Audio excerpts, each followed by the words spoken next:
Agriculture engineer and technology assistant में assistant professor हैं तथा डायरेक्टरेट ऑफ स्टूडेंट वेलफेयर में assistant director, directorate of international education and training coordinator, training and placement coordinator, directorate of career planning and counselling SHUATS Prayagraj में काम कर रहे हैं। Sir का वैल्यू चेन में यहाँ बहुत सारा काम रहा है, तो ये सेशन जरूर दिलचस्प होगा। मैं आपका स्वागत करती हूँ सर, और अब बिना किसी देरी किए हम सेशन की तरफ बढ़ते हैं। Over to you sir. Thank you ma'am. आप सबको नमस्कार, और विशेषकर मैं जल जीविका को धन्यवाद करूँगा कि आपने मुझे ये मंच दिया जिसमें मैं अपने एक्सपीरियंस को अपने किसान भाई बहनों के साथ और अन्य सभी उपस्थित लोगों के साथ बांट सकूं। बहुत बहुत धन्यवाद। और मैं काफ़ी समय से जल जीविका से जुड़ा हुआ हूँ श्रीकांत मिश्रा जी के द्वारा, और मैं उनका भी बहुत धन्यवादित हूँ कि उनने ये अवसर दिया और कुछ समय मुझे दिया है अपने शोध को, अपने रिसर्च को यहाँ पे बांटने के लिए, जो वाटर चेस्टनट यानी कि सिंघाड़ा के ऊपर है। इससे पहले मैं अपने इस टॉक को स्टार्ट करूं, मैं कुछ बातों पे, कुछ बिंदुओं पे विशेषकर आप सबका ध्यान केंद्रित करना चाहूँगा। मैडम, मेरी आवाज़ क्लियर है ना? यस सर, बिल्कुल क्लियर है। Okay, thank you. सो सबसे पहले सिंघाड़ा, हम जानते हैं कि हमारे हिंदुस्तान में सिंघाड़ा जो है वो एक ऐसा फल है जिसे हम कभी सब्जी के तौर पे जानते हैं, कभी हम उसे फल के तौर पे जानते हैं। और हमने पिछले कई सालों से देखा है कि सिंघाड़े की खेती करने के लिए बहुत से किसान भाई बहन इच्छुक रहते हैं, परंतु जो सबसे बड़ा चैलेंज आता है, जो सबसे बड़ी कठिनाई आती है, वो ये है कि उसे पानी के द्वारा उसकी खेती करी जाती है, और न ही सिर्फ पानी की ज़रूरत होती है बल्कि ऐसे खाद्य रूपिक तत्वों की ज़रूरत होती है जो पानी में निरंतर पाए जाने चाहिए, जिसमें से सबसे ज़्यादा उभर के आया है मछली का उद्योग। मछली की खेती के साथ साथ अगर हम सिंघाड़े की खेती कर रहे हैं तो ये बहुत अच्छा है। नहीं तो जो दिक्कतों की परेशानी आई है, जो लोग इसकी खेती करते हैं उनको सबसे ज़्यादा दिक्कत आई है कि वो ज़रूरी तत्वों को नहीं मिल पाता है उनको उस पानी के द्वारा, अगर उसमें मछली की खेती नहीं हो रही है तो इसके बारे में मैं कुछ बातें करूँगा। पर सबसे पहले जितना हम लोगों ने अलग अलग ग्रामीण क्षेत्रों में जाके हमारे किसान भाई बहनों से बात करी, क्योंकि देखिए मेरा जो काम है वो ज़्यादातर वैल्यू चेन और वैल्यू एडिशन के ऊपर है। यानी कि जो हमारे किसान भाई बहन जो भी फसल वो उगाते हैं और उगाने के बाद जब वो उसको लेके आते हैं मंडी में, तो वहाँ से हमारा काम शुरू होता है। हम उन फल सब्जियों को या अन्य प्रकार के जो भी क्रॉप है, ठीक है, जो भी फसल है, हम उनकी पोस्ट हार्वेस्ट यानी कि उनकी कटाई के बाद उनको कौन से तौर से हम संभाल के रखें, और साथ में आने वाले समय में हम उनको कैसे एक प्रोडक्ट में डेवलप कर पाएँ जो कि एक ऐसा प्रोडक्ट होना चाहिए जिसकी मार्केट में ना ही वैल्यू हो और साथ में उसमें बहुत अच्छे ऊर्जा देने वाले, और हमारे जो आजकल हम देखते हैं चारों ओर बहुत सी बीमारियां हैं, तो बीमारियों से लड़ने के लिए हमें ऐसी विरोधक क्षमताएं वाली चीज़ें चाहिए, उन ऐसे खान पान चाहिए। तो उसके लिए हम बहुत ज़्यादा हमारा ध्यान केंद्रित रहता है कि हम ऐसे फसलों को इस्तेमाल करें और प्रोडक्ट बनाएं, फूड प्रोडक्ट बनाएं, जिससे कि हमारी जो इम्यूनिटी है, जो हमारी विभिन्न प्रकार की जो बीमारियों से लड़ने की क्षमता है, हमारी अंदरूनी क्षमता है, वो बहुत ज़्यादा बढ़ पाए। तो इसलिए मैं शुरुआत करूँगा एक बहुत ही ज़रूरी बात से, जो कि मुझे बहुत ही व्यक्तिगत रूप से मुझे बहुत अच्छी लगी थी। हमारे एक डॉक्टर साहब है, वो हमारी टीम का हिस्सा तो नहीं है, पर हमारे फैमिली फ्रेंड है डॉक्टर आर्या, और उनको लगभग 45 साल का एक्सपीरियंस है यूनानी में, आयुर्वेदिक में और होम्योपैथिक में।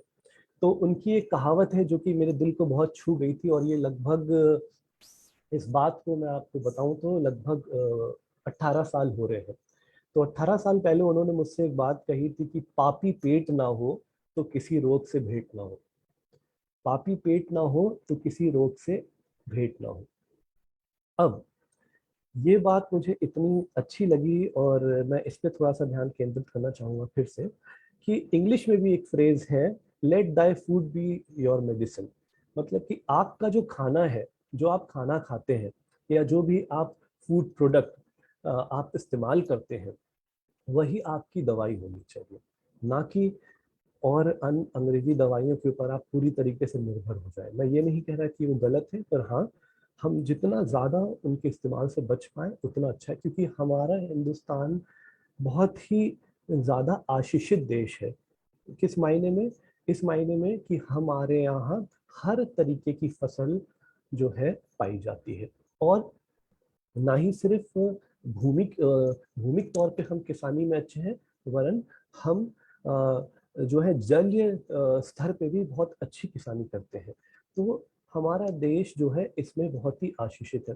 तो हम लोग के लिए ये एक बहुत बड़ी चुनौती है कि हम अपने उन प्रोडक्ट्स को किस तरीके से बनाते हैं, और किस तरीके से हम उन फसलों को वैल्यू एडिशन के तौर पे उनके प्राइस को, मतलब कि उनके जो मूल्य को और बढ़ाएं, ताकि हमारे जो किसान भाई बहन हैं उनको ज़्यादा से ज़्यादा मदद हो सके और अपनी फसल का अच्छे से अच्छा पैसा मिल सके। तो अब वाटर चेस्टनट जिसे हम सिंघाड़ा कहते हैं, मैं आपको बता दूं कि भले ही देश के कई जगहों पे लोगों को इसकी किसानी करने में बहुत दिक्कत आ रही है, और उनको लगता है ये एक ऐसी खेती है जिसमें जो है बहुत ज़्यादा खर्चा है, और ज़्यादा समय के लिए अगर हमने किसी तरीके से किसानी कर भी ली तो ज़्यादा समय के लिए हम अपने सिंघाड़े को संभाल के नहीं रख पाएंगे, जो कि ऐसा नहीं है। अब बहुत सी ऐसी तकनीक है जो कि किसान भाई बहन भी, और गवर्नमेंट की बहुत सी स्कीम्स हैं, चाहे हम नाबार्ड की बात करें या हम लोन सब्सिडी की बात करें, जिससे उसका उपयोग किया जा सकता है। तो मैं आपको बता दूं कि ये जो सिंघाड़ा है, ये जो विकसित देश है बहुत ही ज़्यादा, उनमें इतनी इसकी डिमांड है कि हमारे कंट्री से, हमारे देश से अगर हम उसको एक्सपोर्ट करते हैं तो बहुत से ऐसे विकसित देश हैं जो कि उसको तुरंत खरीदने के लिए तैयार हैं। और आप सब जानते होंगे श्री संजीव कपूर, जो कि हिंदुस्तान के सबसे माने जाने जो है खनसामा है, शेफ है। तो मैं आपको बता दूं, उन्होंने खुद अपनी कई रेसिपीज को बनाया है सिंघाड़े को इस्तेमाल करते हुए, कि सिंघाड़े को किस तरीके से इस्तेमाल कर सकते हैं। हम में से बहुत से लोग जानते होंगे कि सिंघाड़े को हम इस्तेमाल करते हैं व्रत में, और व्रत के समय सिंघाड़े की बहुत ज़्यादा ज़रूरत होती है, जिससे हम इस समय बहुत से अन्य प्रोडक्ट बना सकते हैं, जो कि उस समय जब व्रत का समय चल रहा होता है तो सिंघाड़े से ही हम बहुत विभिन्न तरीके के फूड प्रोडक्ट्स को बना सकते हैं। तो मैं अब आपको इस तरफ ले चलना मांगूंगा कि हमारे पास कौन सी ऐसी टेक्निक है जिससे हम सिंघाड़े को, जब हम सिंघाड़े को साफ करते हैं, धोते हैं, उसके बाद हम उसे कैसे ज़्यादा समय तक रख सकते हैं, और उसी वजहों से हम उसके प्राइस को, उसके उसमें कैसे ज़्यादा आमदनी को देख सकते हैं। तो सिंघाड़ा जो है वो हमारे इंडिया का एक ऐसा फल कह लीजिए है, जो कि बहुत ही ज़्यादा अच्छे उसमें तत्व पाए जाते हैं, जिससे जैसे कि मैंने कहा कि उसमें ऐसी बहुत सी चीज़ें हैं जिससे हमें रोग से लड़ने की क्षमता मिलती है, और उसमें खासतौर एंटीऑक्सीडेंट्स होते हैं। और ये एंटीऑक्सीडेंट क्या होते हैं? एंटीऑक्सीडेंट बहुत ज़रूरी होते हैं उन मरी हुई कोशिकाओं को कम करने में जो हमारे शरीर में पाई जाती हैं, जिन्हें हम अंग्रेजी में फ्री रेडिकल्स कहते हैं। फ्री रेडिकल्स जो है हमारा शरीर भी बनाता है, और कई बार क्या होता है हमारे गलत खान पान से, हमारे ना समय पे सोने से, और बहुत ज़्यादा किसी चीज़ के लिए व्याकुल हो जाने से या किसी चीज़ के लिए परेशान हो जाने से उन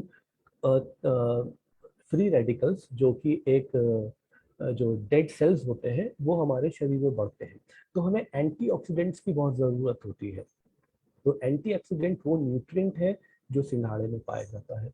और इसी न्यूट्रिएंट की वजह से मैंने खुद एक बार एक सेशन अटेंड किया था संजीव कपूर जी का, जिसमें उन्होंने कहा था कि ये न्यूट्रिएंट जो है सिंघाड़े को बहुत ज़्यादा ऐसा मुलायम बनाता है, और इस तरीके से जब हम उसे इस्तेमाल करते हैं किसी भी सब्जी को बनाने के लिए, तो उसमें स्वाद जो है ज़्यादा अच्छे से आता है। तो वो उसके न्यूट्रिएंट्स की वजह से है, एंटीऑक्सीडेंट्स की वजह से है। अब मैं आपको बताना चाहूँगा, यहाँ तक कि हम फल की ही बात नहीं कर रहे हैं, हम खासकर उसके छिलके की भी बात कर रहे हैं, जिसको हम अक्सर उबालने के बाद अलग कर देते हैं। तो बहुत सी हमारी रिसर्च में ऐसा पाया गया है कि जो सिंघाड़े का छिलका होता है और सिंघाड़े का फल छिलका उतारने के बाद, दोनों में ही एंटीऑक्सीडेंट्स बहुत ज़्यादा होते हैं। और ये एंटीऑक्सीडेंट वही है जो फ्री रेडिकल्स को, जिनसे हमारे शरीर में कैंसर बनता है, उनको दूर करते हैं। अब हम ये जानते हैं कि 3 ऐसे तत्व हैं जो हमारे शरीर को बहुत ज़्यादा नुकसान देते हैं। पहला है रिफाइंड शुगर, यानी चीनी, जिसको हम चाय में और अलग तरीके की मिठाइयों में डालते हैं। दूसरा होता है रिफाइंड सॉल्ट, प्रोसेस सॉल्ट, यानी कि नमक, जो हम सब्जियों में डालते हैं। और तीसरा होता है मैदा, जिसको हम अंग्रेजी में कहते हैं रिफाइंड व्हीट फ्लावर। तो ये 3 जो चीज़ें हैं ये हमारे शरीर के लिए बहुत ही ज़्यादा हानिकारक है। अब सिंघाड़े में एक ऐसी विशेषता होती है जो हमारी छोटी और बड़ी आंतों को बहुत ही ज़्यादा सुरक्षित रखता है, और उनके काम को, उनकी प्रक्रिया को बहुत ही ज़्यादा अच्छा करता है।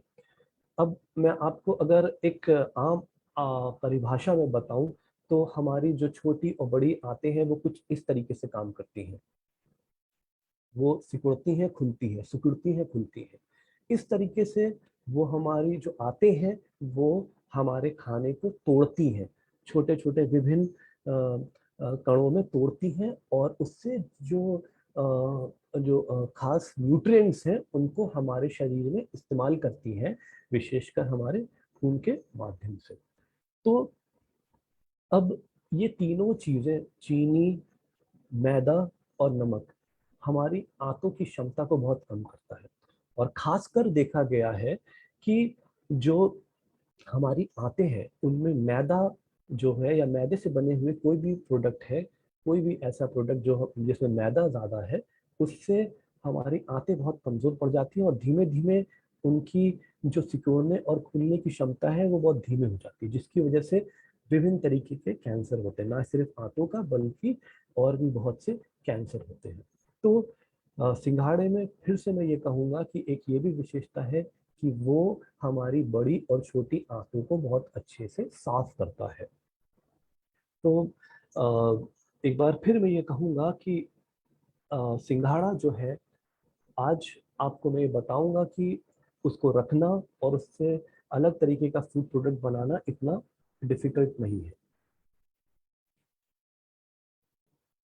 सिंघाड़े के बारे में, खेती के बारे में तो मैं ज़्यादा नहीं बात करूँगा, क्योंकि मुझे उम्मीद है कि आप में से ज़्यादा लोग इसके बारे में जानते हैं, और मैंने भी बताया है।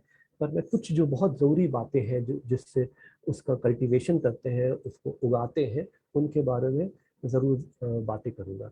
जैसे कि हमें पता है कि किसी भी तरीके के पानी में हम उसको उगा सकते हैं। खासकर हमारे देश में देखा जाता है कि अगर हमारे पास ऐसी जगह है जहाँ पे हम तालाब या फिर छोटी नदी हो या कहीं पे एक ऐसी जगह हो जहाँ हम पानी बड़े स्तर पे इकट्ठा कर सकते हैं, तो वहाँ पे हम इसकी खेती कर सकते हैं।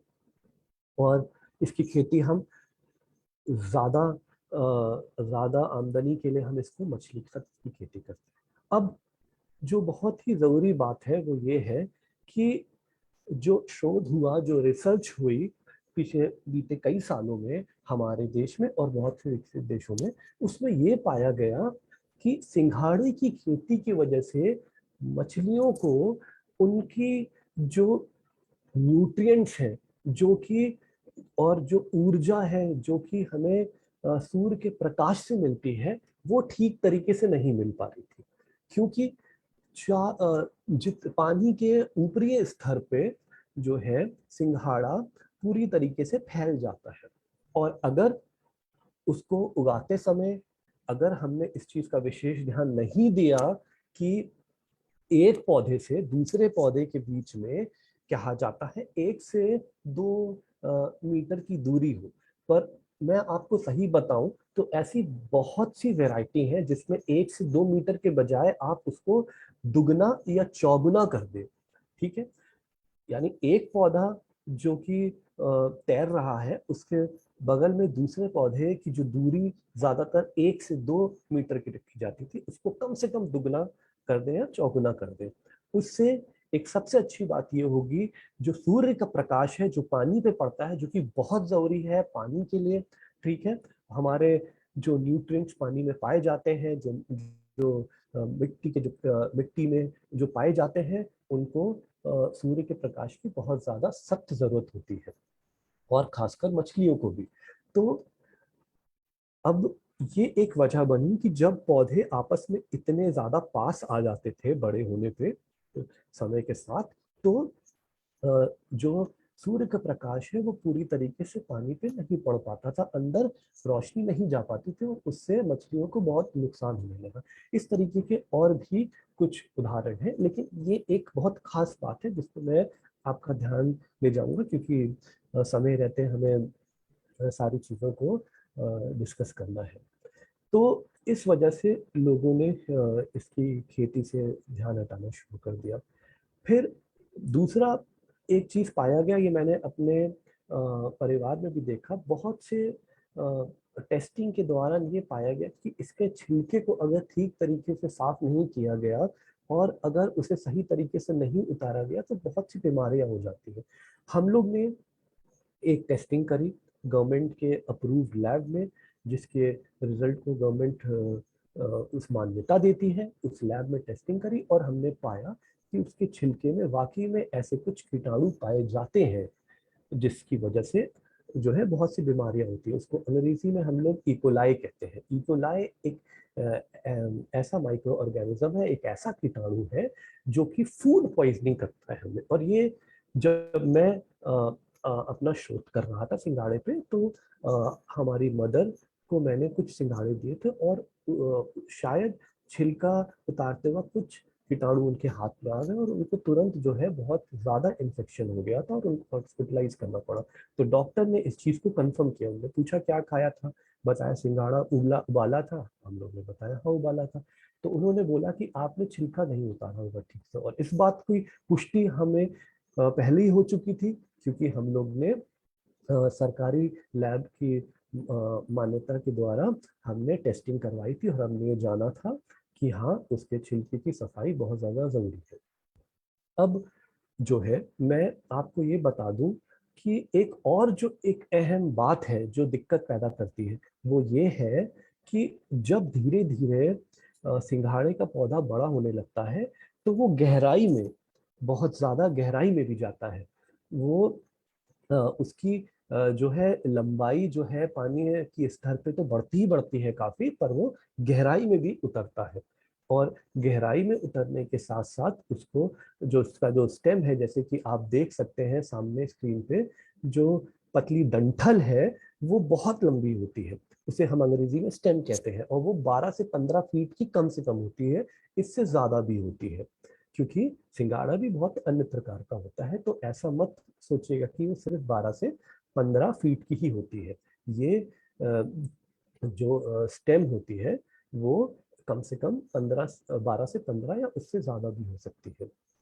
तो ये भी एक वजह है कि मछलियों को जो है बहुत ज्यादा उनको पानी में जो है तैरना होता है, बहुत ज्यादा उनको जगह की जरूरत होती है, और ये एक बहुत दिक्कत पैदा करती है कि वो इसमें फंस जाती है और उनके सिंघाड़े के जो कांटे हैं वो उनको चुभते हैं, तो बहुत सी मछलियां पानी में मर भी जाती हैं। और यही नहीं बल्कि सिंघाड़े की जो जड़ें हैं, जड़ें जो हैं वो बहुत ही मुलायम होती हैं और वो कई बार गोल गोल घूमी होती हैं, तो उसमें भी बहुत सी मछलियां फंस जाया करती थी, तो इसकी वजह से दिक्कतें आई हैं।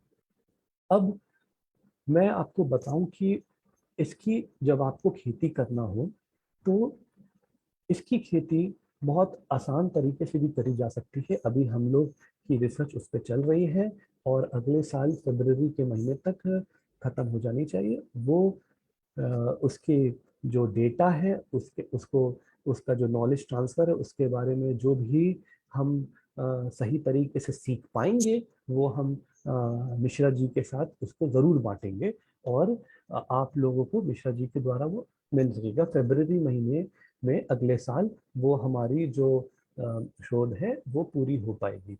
तो अभी हम आपको उसके बारे में थोड़ा सा बता सकते हैं, क्योंकि देखिए ये जो तने होते हैं सिंघाड़े के, ये 12 से 15 फीट के कम से कम होते हैं। तो इसकी वजह से हम लोग सिंघाड़े को उगा रहे हैं। पानी तो बहुत ही ज्यादा जरूरी है, लेकिन पानी के अलावा हम जो है इसको काई का इस्तेमाल करते हुए उगा रहे हैं। काई से क्या होता है कि काई में, जिसको हम इंग्लिश में कहते हैं एल्गी, और एल्गी के दो प्रकार होते हैं खासकर, एक होता है मैक्रो एल्गी और एक होता है माइक्रो एल्गी, यानी बड़ा एल्गी और छोटा एल्गी।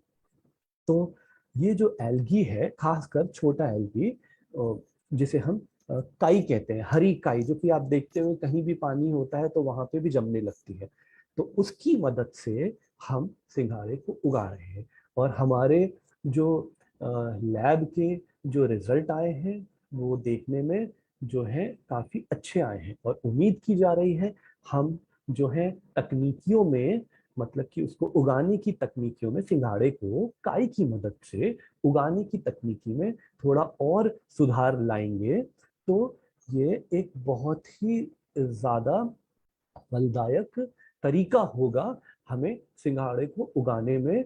और हमें बहुत ज्यादा शायद जगह की जरूरत भी ना हो, और जो हमारी लागत है खासकर सफाई के समय जो आती है वो भी शायद बहुत कम हो जाएगी।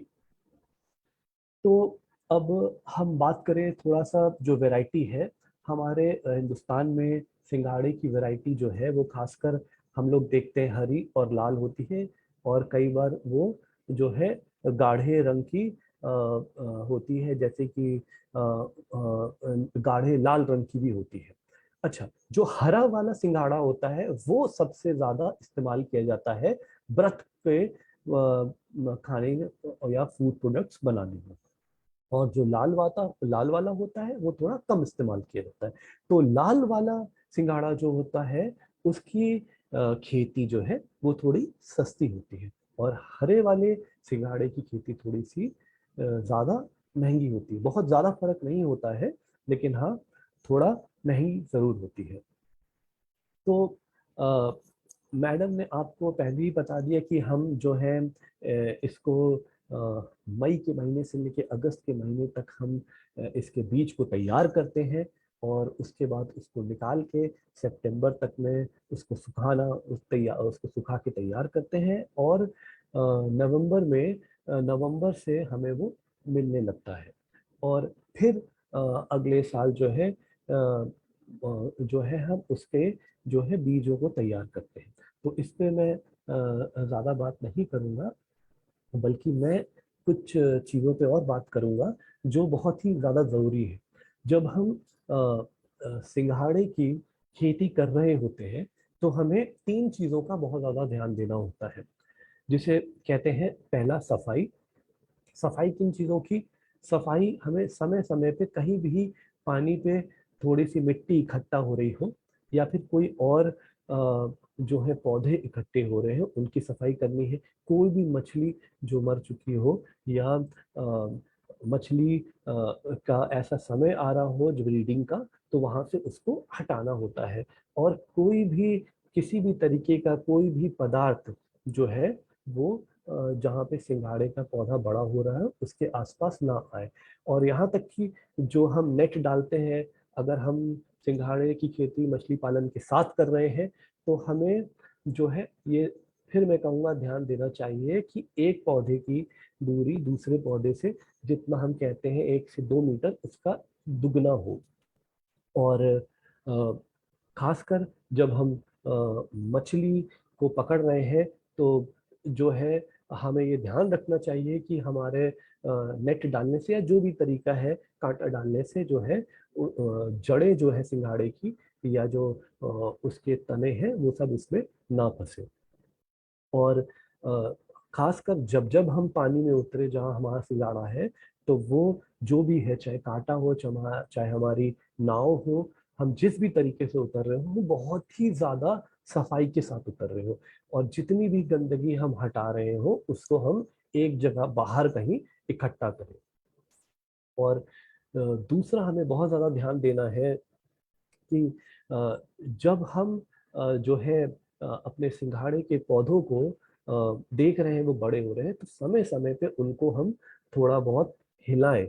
और अगर वो एक ही जगह पे कहीं धंसते जा रहे हो तो हमें ये ध्यान देना है कि चाहे हम वहाँ पे सफाई ज़्यादा करें या फिर हम किसी रस्सी के माध्यम से उनको बांध के थोड़ी थोड़ी दूर पे फैलाएं। इस चीज का हमें बहुत ज्यादा ध्यान देना होता है। और जितनी भी चीजें हम इस्तेमाल कर रहे हैं पानी में उतर रहे हैं उसको इस्तेमाल करने के बाद हमें उनकी सफाई करनी चाहिए और कम से कम उनको कुछ दिनों तक सुखाना चाहिए। ये बहुत ज्यादा जरूरी है ताकि हम सही तरीके से किसी भी तरीके का जो कीटाणु है वो जो है सिंघाड़े पे ना आ सके, सिंघाड़े के पौधे पे। अब कुछ विशेषताओं की बात करते हैं इससे पहले कि हम जो है वैल्यू चेन मैनेजमेंट यानी कि हम किस तरीके से इसके सिंघाड़े को और ज़्यादा हम वैल्यू दे सकते हैं। इस पे बात करने से पहले हम कुछ विशेषताओं की बात कर लें कि पोटाशियम इसमें काफ़ी पाया जाता है। और पोटाशियम बहुत ज़रूरी होता है कि जब हमारे शरीर में सोडियम की ज़्यादा मात्रा पाई जाती है तो उसको कम करने के लिए हमें पोटाशियम की जरूरत होती है। तो बजाय हम ऐसी कोई दवाई डॉक्टर से लिखवाएं हम ऐसे खाने को खा सकते हैं जिसमें पोटाशियम हो, जैसे कि सिंघाड़ा।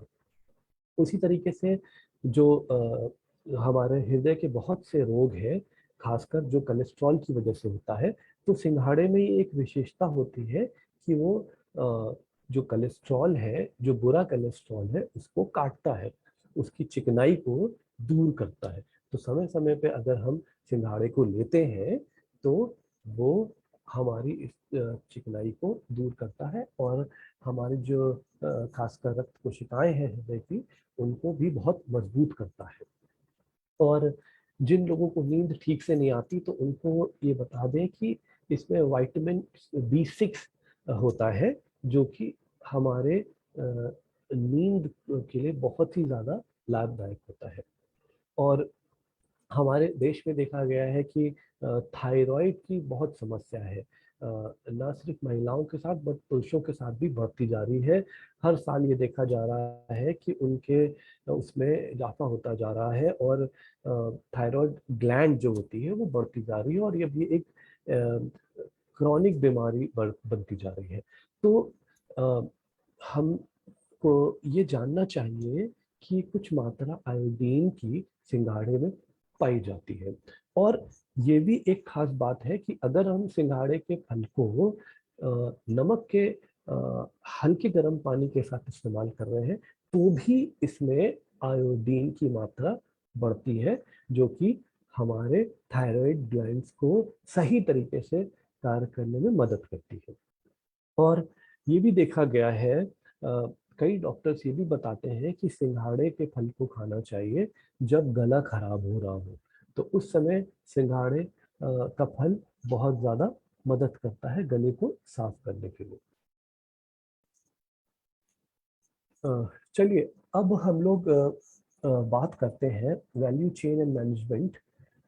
कैसे हम अपने इस सिंघाड़े को जो है एक मार्केट दे सकते हैं, जो कि ना सिर्फ हमारे देश में बल्कि और अन्य देशों में भी ये हमारे सिंघाड़े को लोग खरीदने के लिए तैयार रहे। तो मैं आपको बता दूं कि वैल्यू एडिशन, वैल्यू चेन जो है वो किसी भी प्रोडक्ट को सही तरीके से संभाल के रखने के लिए होता है, और ज़्यादा समय तक हम अपने प्रोडक्ट को रख पाए, इसलिए हम ये वैल्यू चेन और वैल्यू एडिशन करते हैं। और वो क्या होता है मैं आपको बताऊंगा। तो किसी प्रोडक्ट को कैसे संभाल के रखें और ज़्यादा समय तक रखें और उनको जो है कई कीटाणुओं से बचाएं कुछ समय तक, इन बातों के लिए हम एक आपको एक अपना एक्सपीरियंस शेयर करना मांगेंगे। हम 2005 में जब हमारे रिसर्च ट्रेनिंग हो रही थी IIM अहमदाबाद में, Indian institute of management Ahmedabad में, तो वहाँ पे हम लोगों का एक सेंटर हुआ करता था जिसको शॉर्ट में कहते थे VTU। VTU जो कि जाना जाता था वेजिटेबल टेस्टिंग यूनिट। तो यहाँ पे हम क्या करते थे, यहाँ पे हम खुद जो है सवेरे हम लोग 5 बजे उठ के 6 बजे के अंदर अंदर मंडी पहुंच जाते थे, जो सबसे बड़ी फल और सब्जी की मंडी होती थी अहमदाबाद में। वहां पे पहुंच के हम जो है विभिन्न तरीकों की सब्जियों को खरीदते थे, और उन सब्जियों को खरीद के हम अपने इंस्टीट्यूट में लाते थे। और हम कुछ नहीं करते थे, बस हम एक तैयारी करते थे, उनको इस तरीके से रखते थे संभाल के, और उनको एक अच्छे तरीके से प्रेजेंट करते थे, यानी एक अच्छे तरीके से दिखाते थे कस्टमर्स को, जो लोग उसे खरीदने आते थे। शाम के समय से पहले हमें ये सारी तैयारियां करनी होती थी। तो ये हम कैसे करते थे और किसके लिए करते थे, हम ये कैसे करते थे इस पे हम आपसे बात करेंगे। पर इससे पहले ये बताएं कि हम जानते हैं कि शहरों में लोगों को शाम को समय मिलता है, और वो जो है बहुत ज़्यादा साफ सफाई पे, और वो बहुत ज़्यादा वैल्यू एडेड प्रोडक्ट, मतलब कि ऐसा प्रोडक्ट जिसमें उनको कम मेहनत करनी पड़े, जैसे कि उनको कम मेहनत करनी पड़े सब्जी को धोने में, उनको कम मेहनत करनी पड़े सब्जी को किसी चीज़ में रखने के लिए, उनको कम मेहनत करनी पड़े सब्जी को ज़्यादा दिन रखने के लिए। तो इन चीज़ों को वो ढूंढते थे। तो उनको ये पता था Indian institute of management IIM Ahmedabad में VTU है, जहाँ पे शाम के वक्त सब्जियां जो है लगाई जाती हैं डिस्प्ले में, और वहाँ पे अगर आप इच्छुक हैं तो वहाँ से आप जाके सब्जियों को खरीद सकते हैं। तो अब हम उनमें क्या करते थे, ये बात तो मैं आपसे इसलिए शेयर कर रहा हूँ क्योंकि यही तकनीकी को हम सिंघाड़े के लिए भी इस्तेमाल कर सकते हैं, और उसके वैल्यू एडिशन को, उसकी वैल्यू चेन और मैनेजमेंट को हम इससे बहुत अच्छी तरीके से बढ़ा सकते हैं। तो हम लोग जो है मंडी में किसान भाई बहन अपनी सब्जी को ला के देते थे, वहां से हम जो है उसी मंडी से खरीदते थे। और हमने कुछ बहुत ही सस्ते तरीके के जो है इक्विपमेंट्स बना रखे थे, मशीनें बना रखी थी। जैसे कि एक था ड्रम रोटरी वॉशर, कुछ नहीं वो एक सिलेंडर टाइप की एक सिलेंडर था जिसमें छोटे छोटे छेद थे, और उसको हम लोग ने नल में फिक्स कर दिया था, पानी के नल में, जो कि हमारे सबके घरों में पानी का नल पाया जाता है। और यहाँ तक कि आप उसको हैंडपंप में भी फिट कर सकते हैं। तो वो एक ड्रम वॉशर था, और उसके दोनों ओर हम लोगों ने जो है पैडल लगा दिए थे। तो हम अपनी सब्जियों को उनमें रखते थे और उनको पैडल को धीरे धीरे चलाते थे। और पैडल को जब हम धीरे धीरे चलाते थे तो ड्रम वॉशर गोल गोल घूमता था, और कम पानी में हम ज्यादा से ज्यादा सब्जियों को धो पाते थे। और उसी सब्जियों को जब वो अच्छी तरीके से धुल जाती थी तो हम उनको एक टेबल पे रखते थे, जहाँ पे हमने एक ऐसी जगह रखी थी कि थोड़ी बहुत सूरज की रोशनी पड़े और साथ में हम ऊर्जा से चलने वाला सूर्य ऊर्जा से चलने वाले पंखों को उस जगह पे लगा रखा था कि जो सीधा सीधा उन पे हवा डाले। और हम उनको एक ट्रे में रखते थे, वो ट्रे में हैंडल होता था और हम उनको धीरे धीरे हिलाते थे, उनको धीरे धीरे बाएं और दाएं ओर हिलाते थे और वो पंखे की हवा जो कि उस पर प्रोजेक्टेड थी उस पर ही पड़ती थी, वो अपना काम करती थी, उनको सुखाती थी। और साथ में उनको ऐसी जगह रखते थे जहां थोड़ी सूरज की रोशनी आ रही हो। तो यहाँ पे क्या होता था, जो ऊपरी स्तर ऊपरी सतह पे जो पानी की बूंदें होती थी वो भी धीरे धीरे सूख जाती थी। अब जो है हम उनको अच्छी तरीके से पैक करते थे और उनको एक रैक में, प्लास्टिक के रंगीन रैकों में अलग अलग जो है तिरछे तरीके से उनको हम लगा दिया करते थे। और उनको ये देखते थे कि वो इस तरीके से उनको रखें कि वो एक के ऊपर एक ना हो। जैसे कई बार होता क्या है कि हमारी ऐसी बहुत सी सब्जियां होती हैं जिनको हम एक के ऊपर एक रखते जाते हैं, यानी कि हम उनका ढेर बना देते हैं और हम उनको उसी तरीके से बेचते हैं। जैसे कि हमारे कई मजबूरी में हमारे कई ठेले वाले भाई बहन ऐसा करते हैं, जो कि अगर थोड़े समय के लिए है तो कोई बात नहीं, लेकिन आपको अपनी सब्जी को ज्यादा समय तक बचाना है, जो कि सिंघाड़ा भी है, तो आप कोशिश करिए कि वो एक के ऊपर एक ना रखा हो, मतलब कि उसका ढेर ना बने, वो फैल के उसको रखें। और उन जैसे कि एक सिंघाड़ा है तो दूसरे सिंघाड़े के बीच में दूरी हो, कम से कम 2 सेंटीमीटर की दूरी हो। तो इस तरीके से रखने से हमारे सब्जियां जो है जल्दी नहीं खराब होती हैं। तो इस तरीके से हम उसको रखते थे रंगीन प्लास्टिक के रैकों में, और शाम के वक्त लोग आते थे और उनको सब्जियों को ज्यादा दाम पे खरीद के ले जाते थे। और हम उनसे जब पूछते थे कि आपको ये सब्जी जो बाकी जगह मिल रही है उनसे कैसी लग रही, तो वो ये कहते थे कि जो सब्जियां यहाँ मिल रही है उनमें थोड़ी चमक ज्यादा है, उनका उनमें सफाई पता चल रही है कि ये साफ है और बहुत ज्यादा फ्रेश दिख रही है, बहुत ताजी दिख रही है। तो क्या आप लोग इसको उगाते भी हैं? तो हम उनको बता देते थे हम लोग नहीं उगाते हैं, हम जो है इनको होलसेल मंडी से लेके आते हैं। तो वो ताज्जुब भी करते थे कि ये तो ऐसा लग रहा है कि ये कहीं आप लोग का कोई गार्डन है और आपने वहां पे इसको उगा के और साफ करके यहाँ पे रखा हुआ है, इतने फ्रेश दिख रहे हो। अब इसकी एक और बहुत जरूरी बात मैं आपको बताना मांगता हूँ कि जो सब्जियां नहीं बिकती थी, जैसे कि सिंघाड़ा जो है, मान लीजिए अगर हमने आज की तारीख में 5 किलो सिंघाड़ा हमने डिस्प्ले पे लगाया, लोग आए खरीद के लिए जाए और हमारा 2 किलो सिंघाड़ा बच गया, तो हम क्या करते थे कि अ, जैसे हम सब जानते हैं एक शेल्फ आती है, रैक होता है जिसमें हम कई दफा अपने सामान को रखते हैं, और वो रैक जो होता है वो स्टील का होता है, प्लास्टिक का होता है, वो आगे पीछे से खुला होता है और उसमें अलग अलग शेल्व्स होती है। कुछ इस तरीके से भी होती है जैसे कि आप फोटो में देख सकते हैं, बीच वाली फोटो में। तो एक एक शेल्व होती है, उसके नीचे दूसरी शेल्व होती है, फिर तीसरी शेल्व होती है। तो हम लोग और उनमें छेद होता है, तो हम लोग ऐसी रैक, ऐसी शेल्व्स को लेके आते थे, उनमें अपनी बची हुई सब्जियों को अच्छे से फैलाते थे और इस चीज का ध्यान रखते थे कि उनके बीच में थोड़ी दूरी हो, वो एक दूसरे से सटी ना हो और एक के ऊपर एक ना रखी हो, तो उनके बीच में अच्छे से दूरी हो। और हम लोग ने क्या करते थे, जूट का जो बैग बोरा आता है, ठीक है, जिसको हम हेम्प कहते हैं इंग्लिश में, जूट के बोरे से हम उसको चारों ओर से ढाक देते थे। जूट के बोरे से हम उसको चारों ओर हमने उसको ढाक दिया था, उसमें कील से फिटिंग करके रैक को चारों ओर से ढाक दिया था।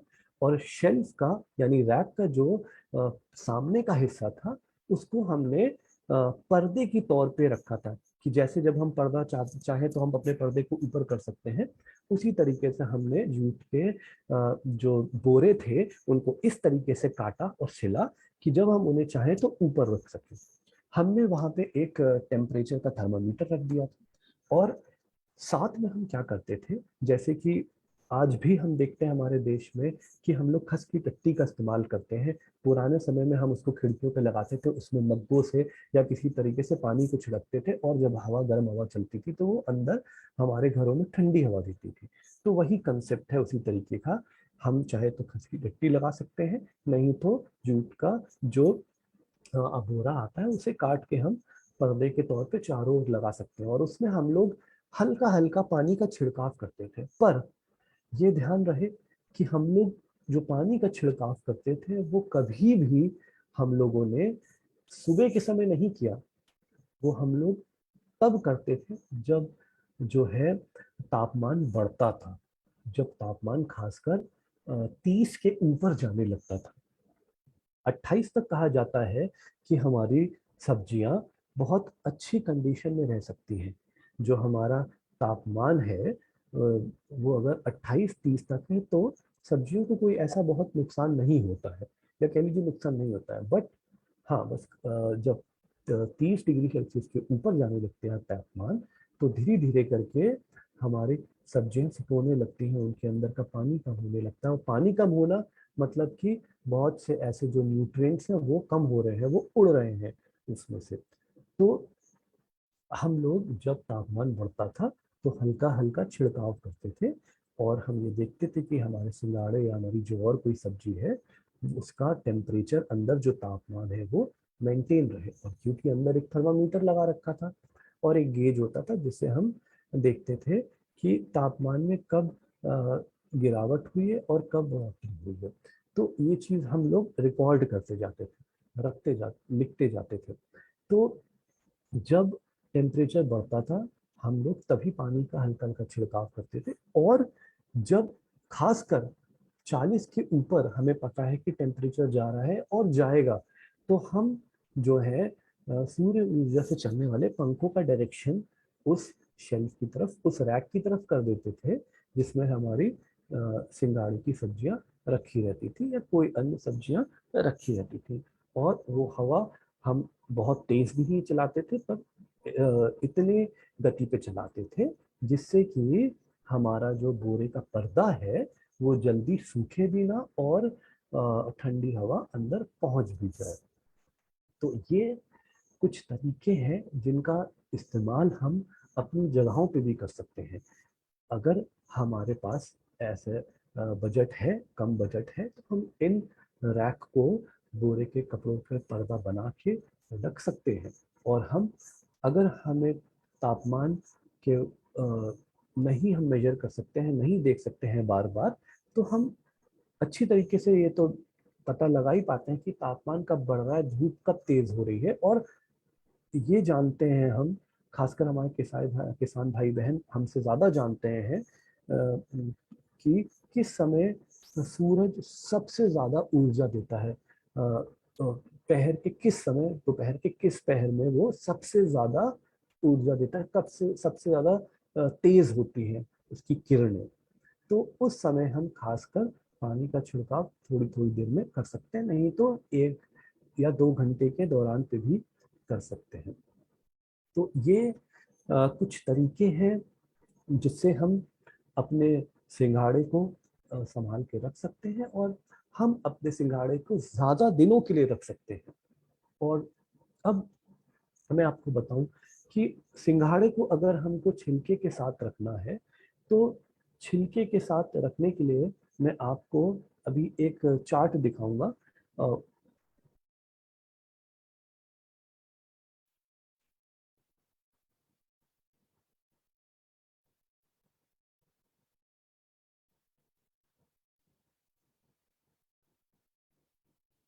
देखिए, सिंघाड़े को हम छिलके सहित अच्छी तरीके से धो सकते हैं। धोने के बाद जो उसके कांटे हैं उनको थोड़ा थोड़ा छील दें या तोड़ दें। और जो भी ऐसा कोई स्पॉट हो, ऐसी कोई जगह हो जहाँ हमें लग रहा है कि वो पिचक गया है, उसमें नमी आ रही है, तो उसको भी थोड़ा छील दें।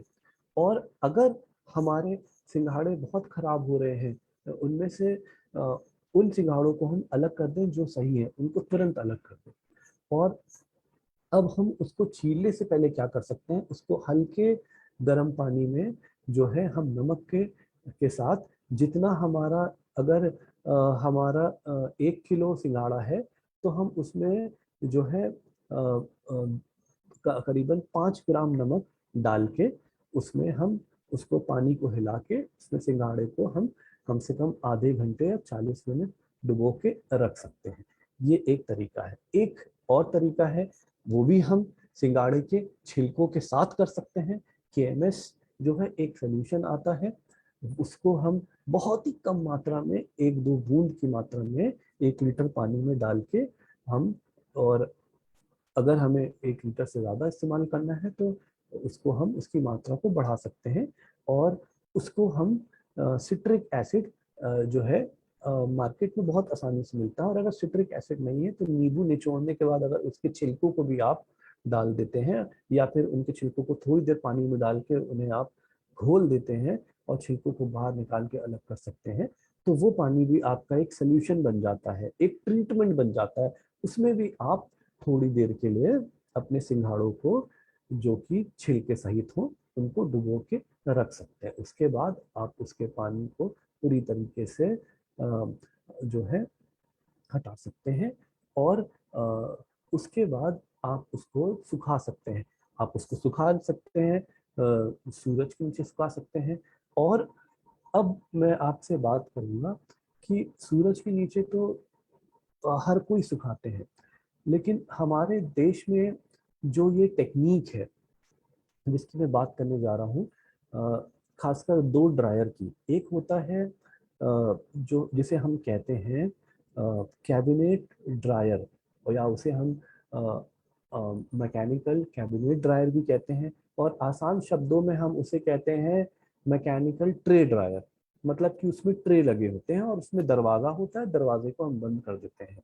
तो इसमें क्या होता है, जो मैकेनिकल ट्रे ड्रायर होता है उसमें हमें बिजली की जरूरत पड़ती है, और क्योंकि उसमें एक इलेक्ट्रिक मोटर लगा होता है, वो इलेक्ट्रिक मोटर के साथ साथ उसमें इलेक्ट्रिक हीटर लगा होता है। जैसे कि हम देखते हैं हीटर जो आते हैं कमरे को गर्म करने के, उसी तरीके से उसमें एलिमेंट लगे होते हैं कुछ पीछे की तरफ, जो कि उस पूरे चेम्बर को, उस पूरे कैबिनेट को गर्म करते हैं धीरे धीरे।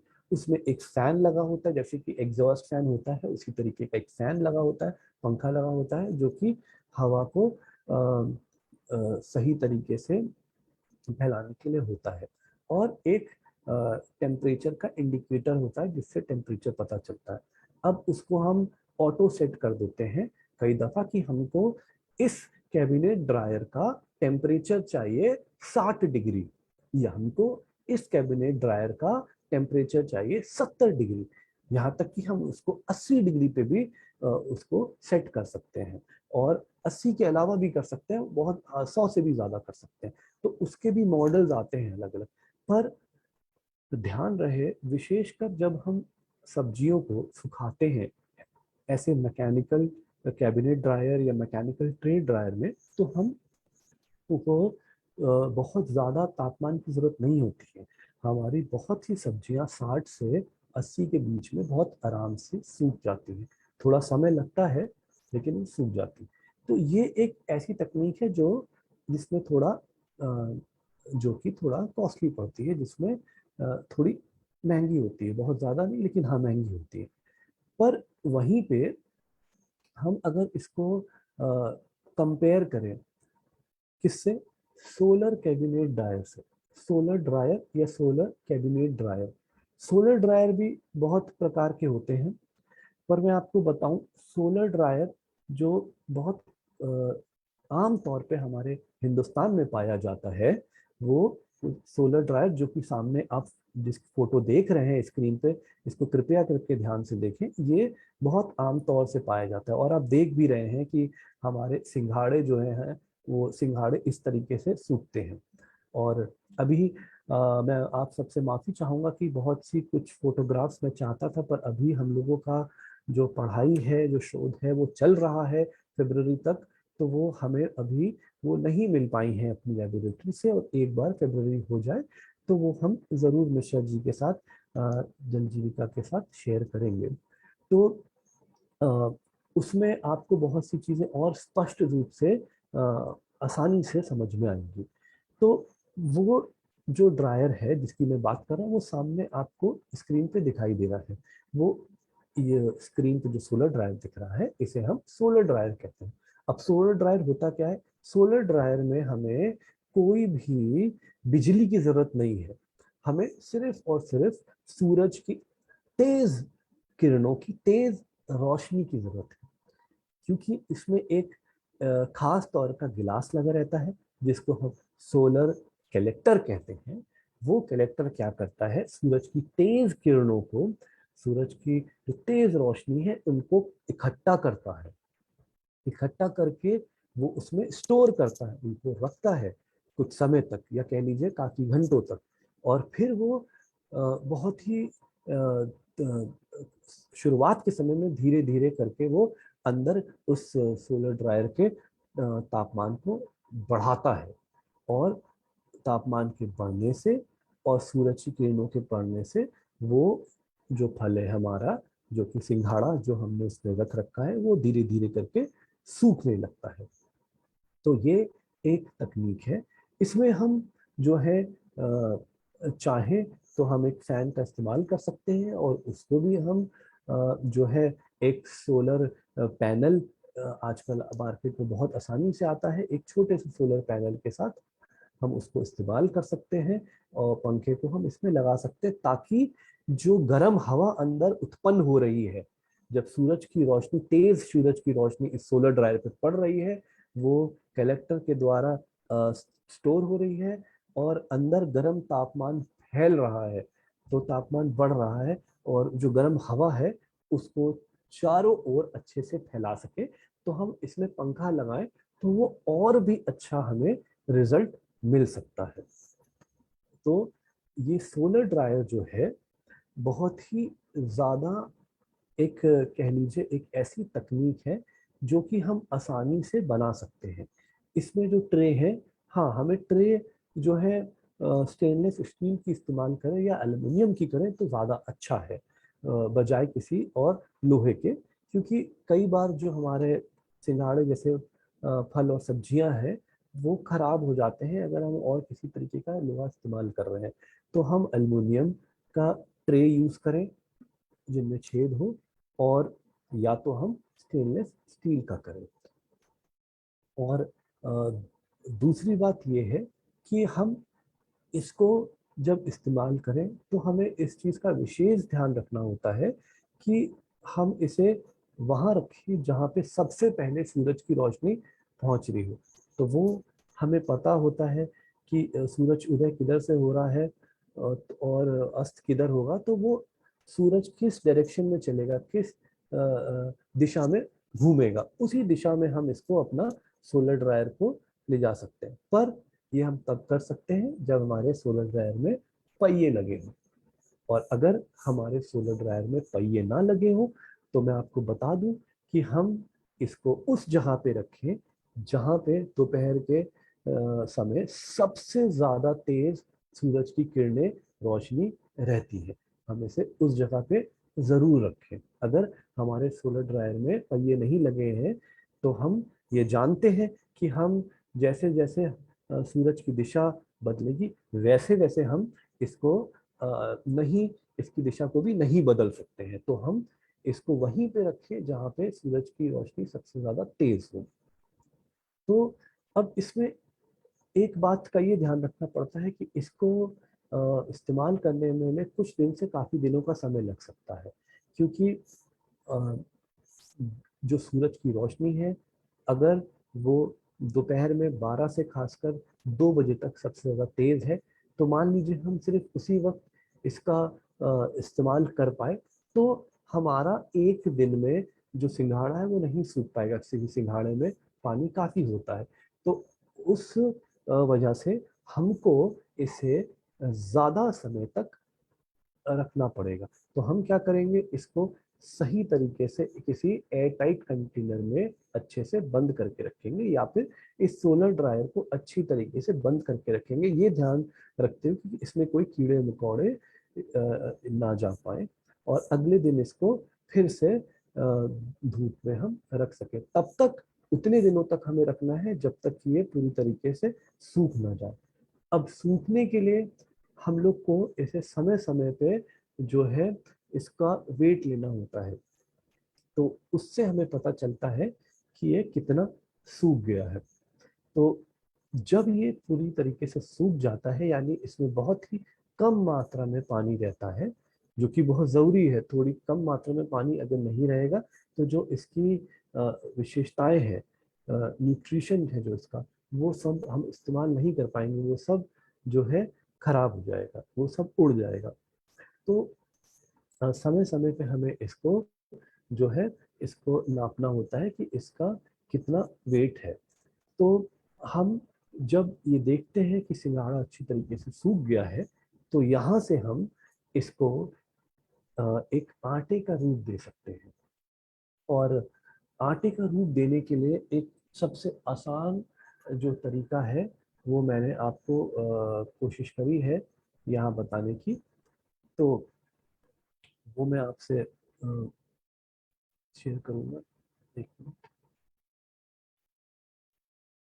जब हमारा जो है सिंघाड़ा पूरी तरीके से सूख गया है और अब हमने क्या किया कि उसको अच्छी तरीके से हमने उसे साफ करा हुआ है, और हमारा सिंघाड़े का फल जो है हम उसको सूखने के बाद ये कर सकते हैं कि थोड़ी देर के लिए हम उसको एक हल्के गर्म पानी में थोड़ी देर के लिए डाल सकते हैं, और उसमें हम नमक का इस्तेमाल कर सकते हैं। और अगर मान लीजिए हम आधा घंटा भी रख ले रहे हैं तो बहुत है। फिर उसके बाद हम अपने फल को उसमें से निकाल लें, और उसके बाद हम क्या करते हैं कि अगर हम चाहें तो KMS सोल्यूशन और सिट्रिक एसिड का इस्तेमाल कर सकते हैं, नहीं तो हम इसको नींबू के पानी में भी इसको थोड़ी देर के लिए डाल सकते हैं। और अगर हम ये भी नहीं करना चाहते हैं तो कोई नुकसान नहीं है। हम सिंपली क्या करें कि पानी को जो है थोड़ी देर सूखने दें। पानी को सूखने के लिए हम जो है दोबारा उसको सोलर ड्रायर में रख सकते हैं। और अगर हम सोलर ड्रायर का इस्तेमाल नहीं कर रहे हैं आटा बनाने के लिए, तो हम उसको सूरज के नीचे भी सुखा सकते हैं, सूरज की किरणों के नीचे। पर मैं आपसे कहूँगा एक काली सूती जैसा कपड़ा हो या फिर काला दुपट्टा जैसा कपड़ा हो तो बहुत अच्छा है। नहीं तो कोई भी सूती जैसा कपड़ा हो, उससे पूरी तरीके से अच्छे से ढके, और नीचे भी सूती का कपड़ा बिछाएं ताकि पानी को वो अपने अंदर एब्जॉर्ब कर सके। और फलों को आपस में बहुत पास ना रखें, थोड़ा दूर पे रखें, और इसको सुखा लें। और उसके बाद हम ये ध्यान रखें कि हमारा जो सिंघाड़ा है हम उसको और छोटे पीसों में, चाहे उसकी स्लाइस करके या उसको छोटे पीसों में उसको काटे और एक दिन और सुखाएं। अब उससे होगा क्या कि चाहे हम उसको सूरज की किरणों के नीचे सुखा रहे हो या फिर हम उसको सोलर ड्रायर में सुखा रहे हो, तो वो जो है पूरी तरीके से सूख जाएगा। और छोटे टुकड़ों को करने से होता क्या है, जो ड्राइंग होती है, ठीक है, यानी जो हम उसको सुखा रहे हैं वो और अच्छी तरीके से होती है।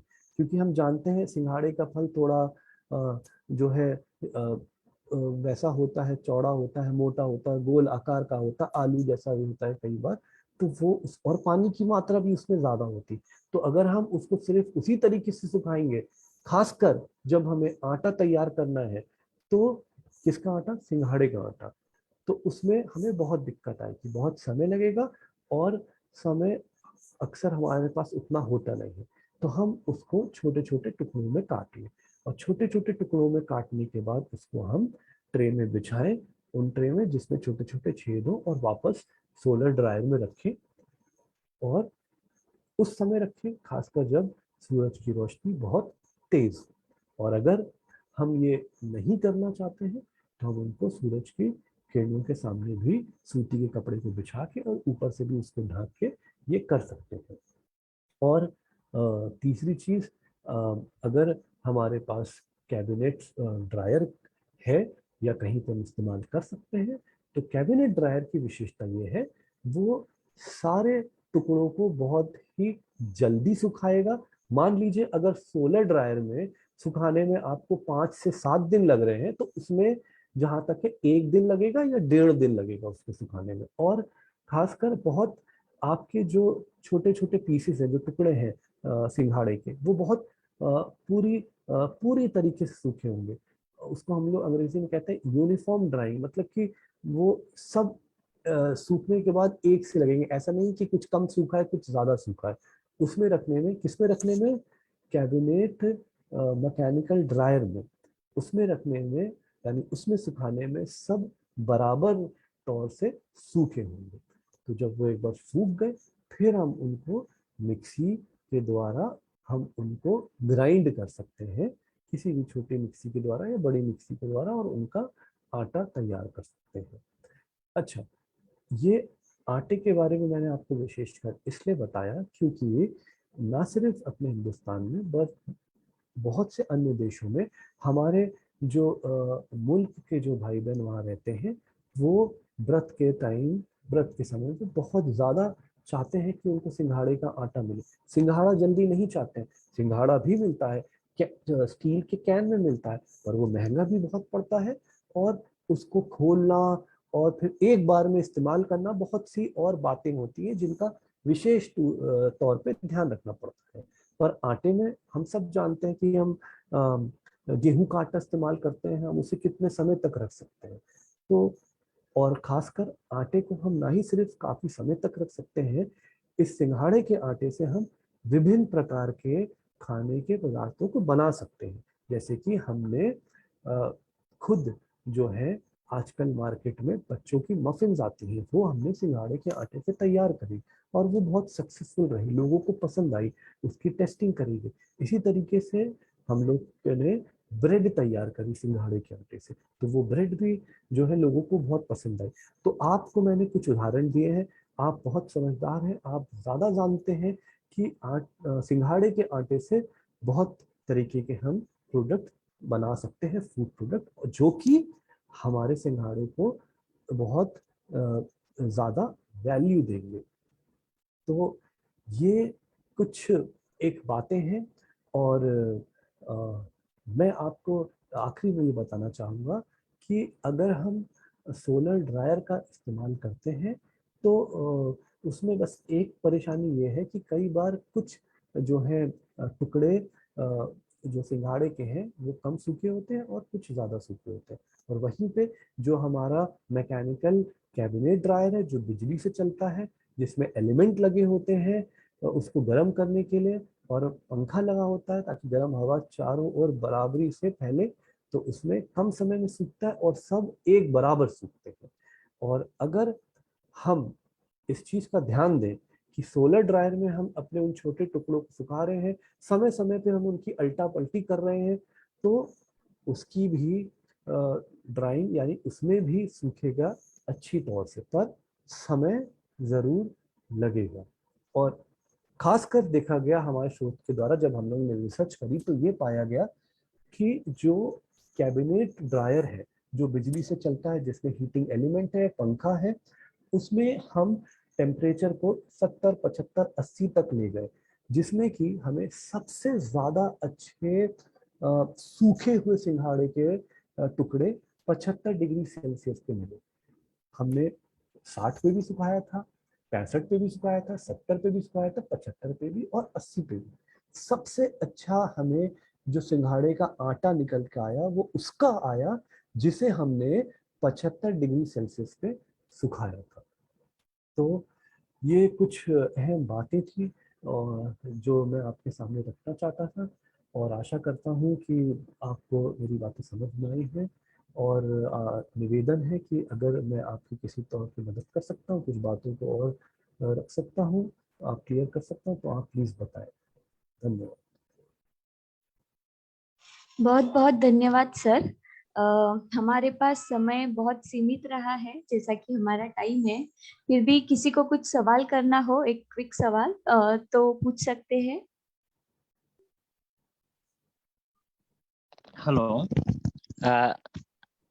जी हाँ सर जी, हमें विदर्भ एरिया में ज्यादा से ब्लॉक सिंगाड़ा होता है, उसका भी आटा बना सकते हैं क्या? जी हाँ, बिल्कुल बना सकते हैं आप, उसका आटा बिल्कुल बना सकते हैं। क्यों बोलते गोंदिया तरफ से हम विदर्भ में गोंदिया है, गोंदिया चंद्रपुर यवतमाल एरिया में यहाँ ब्लॉक होता है ज्यादा सिंगाड़ा। अच्छा जी। पर आपको मैं एक चीज बताना मांगूंगा, जो काला सिंघाड़ा होता है उसमें उसके छिलके में जो है कई ऐसे कीटाणु कई बार लग जाते हैं, जिसको हमें विशेष ध्यान देना पड़ता है। तो जब आप उसका आटा बनाना है मांगेंगे तो सबसे पहले आप ध्यान रखिएगा कि उसका छिलका अच्छी तरीके से धुला हो, अच्छी तरीके से साफ हो। और जब आप उसको अलग कर पाए तो उसके बाद जो मैंने तकनीक बताई है, जैसे गर्म पानी नमक के साथ या थोड़ा नींबू या फिर केएमएस सोल्यूशन आता है, इसका इस्तेमाल आप जरूर कर लें। और नहीं तो थैंक यू जी बिल्कुल, और सर। नहीं तो क्लोरीनेटेड वाटर, क्लोरीन आता है, उसको भी कम मात्रा में डाल के आप इस्तेमाल कर सकते हैं और उसके बाद आप आटा बना सकते हैं।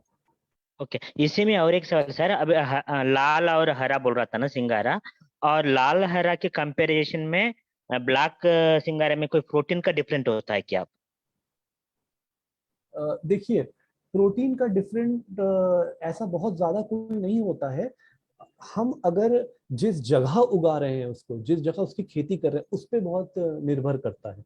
जैसे मैंने आपको बताया कि आप अगर जैसे काई का इस्तेमाल करते हैं और समय समय पे पानी को साफ कर रहे हैं, तो जो जितने भी उसमें तत्व पाए जाते हैं वो सही मात्रा में होगा, और बहुत ज्यादा प्रोटीन का कमी नहीं पाई जाती है उसमें।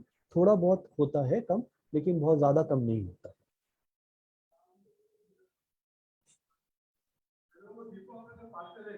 और कोई सवाल? सर मेरा एक सवाल था। अ, जो सिंघाड़े की खेती से जो जो बाई प्रोडक्ट निकलता है, क्या उसका हम एनिमल फीड के तौर पे इस्तेमाल कर सकते हैं क्या? जी, सॉरी, आपका शुभ नाम? हाँ, मेरा नाम सुबोध कुमार है। सुबोध कुमार जी, बहुत बहुत धन्यवाद ये सवाल पूछने के लिए, मुझे बड़ी खुशी हुई। क्योंकि मैं आपको बता दूं, ये एक ऐसा सवाल है जो मेरे मतलब हृदय के बहुत पास है। हम लोग हाँ इसी पे काम कर रहे हैं, और मैं आपको बता दूं, मैंने थोड़ी देर पहले ये चीज कहा था कि हाँ सिंगाड़े के छिलके में भी एंटीऑक्सीडेंट होता है। हाँ। बस परेशानी इतनी है कि हम जितनी अच्छी तरीके से उसकी सफाई करेंगे, हम उसको हम्म इस्तेमाल कर सकते हैं हम्म एनिमल फीड के लिए, एक्वेटिक हम्म फीड के लिए भी फीड के लिए भी कर सकते हैं, और हम्म हम उसको नर्सरी तैयार करने के लिए भी इस्तेमाल कर सकते हैं। हम्म। वही लेकिन सेम तरीका है, आप उसको हाँ, अच्छे से लेकिन सुखाएं। मेरा सवाल सिर्फ छिलके तक सीमित नहीं है। हाँ जैसे जी। हम दूसरी खेती में जैसे धान है तो उससे या गेहूं है, उससे जो उनका पूरा प्लांट है वो एक एनिमल फीड का काम करता है। तो जी हाँ इसका जो प्लांट होगा, छिलके के अलावा जो पूरा प्लांट है, हाँ, क्या मैं वो समझ एनिमल गया। फीड के रूप में काम आ सकता है क्या? जी, वो आ सकता है, बिल्कुल आ सकता है, एनिमल फीड के रूप में काम हाँ। जरूर आ सकता है। लेकिन कहा यह जाता है कि हम उसकी जड़ों को जो है हम्म। इस्तेमाल ना करें। अच्छा अच्छा। जी क्योंकि अगर हम इंटीग्रेटेड फार्मिंग करें और जी उसके साथ साथ डेयरी और पोल्ट्री का भी काम करें, क्योंकि आज के डेट में सबसे ज्यादा फायदेमंद माना जाता है किसानों के लिए, तो जी, एक बहुत बड़ा रिवोल्यूशनरी चेंज इससे लाया जा सकता है। बिल्कुल लाया जा सकता है। और मैं थैंक आपको यू। बता दूं कि कुछ देश हैं, विकसित देश जैसे फ्रांस, वहाँ पे टेरेस्ट्रियल फार्मिंग, मतलब किसानी जो हम भूमि पे करते हैं वो कम होती जा रही है, तो वो वर्टिकल फार्मिंग कर रहे हैं, ऊंचाई पे जा रहे हैं। तो उनको जैसे आपने कहा इंटीग्रेटेड फार्मिंग, उनको इन इन तकनीकों पे वो बहुत ज्यादा काम कर रहे हैं। तो हमारे पास तो लैंड अभी भी बहुत ज्यादा है, अभी भी अर्बनाइजेशन, मतलब अभी भी बहुत से बिल्डिंग अपार्टमेंट्स नहीं बने हैं। तो आपकी बात तो बहुत अच्छी लगी, ये बिल्कुल किया जा सकता है। स्टेम जो होता है और पत्तियां जो उसकी थी, वो सबसे ज्यादा पौष्टिक होती है। हाँ। जी, तो जरूर इस्तेमाल करी जा सकती है। Thank you sir. बहुत बहुत धन्यवाद सर। अब जैसा कि हमारे पास सीमित समय है, मुझे सत्र को अंत में लाना होगा। पर जाने से पहले हमारे अतिथि वक्ता आदित्य लाल सर और उनके मौल्यवान ज्ञान को साझा करने और हमारे लिए अपना कीमती समय देने के लिए हार्दिक धन्यवाद। आज के सत्र में शामिल होने के लिए सभी प्रतिभागियों को धन्यवाद, और सत्र को सुविधाजनक बनाने के लिए अपनी टीम के सदस्यों को भी धन्यवाद देना चाहूंगी। अब जाने से पहले सभी से रिक्वेस्ट है कि सभी अपने कैमरा को ऑन करें ताकि हम फोटो ले सके।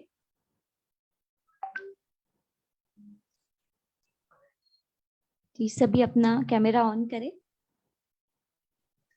जल जीविका के बारे में अधिक जानने के लिए फेसबुक, लिंक्डइन और इंस्टाग्राम पर हमें देखें। इसके अलावा हमारे यूट्यूब चैनल पर मत्स्य पालन पर आधारित मुफ्त सामग्री है। सर का लेक्चर फिर से देखना चाहते हो तो वो भी यूट्यूब पे आप देख सकते हो। और इसी तरह हमारे साथ जुड़े रहे और हम एक्वाटॉक के और एक दिलचस्प ऐसे ही विषय के साथ आपके साथ फिर से जुड़ेंगे। धन्यवाद।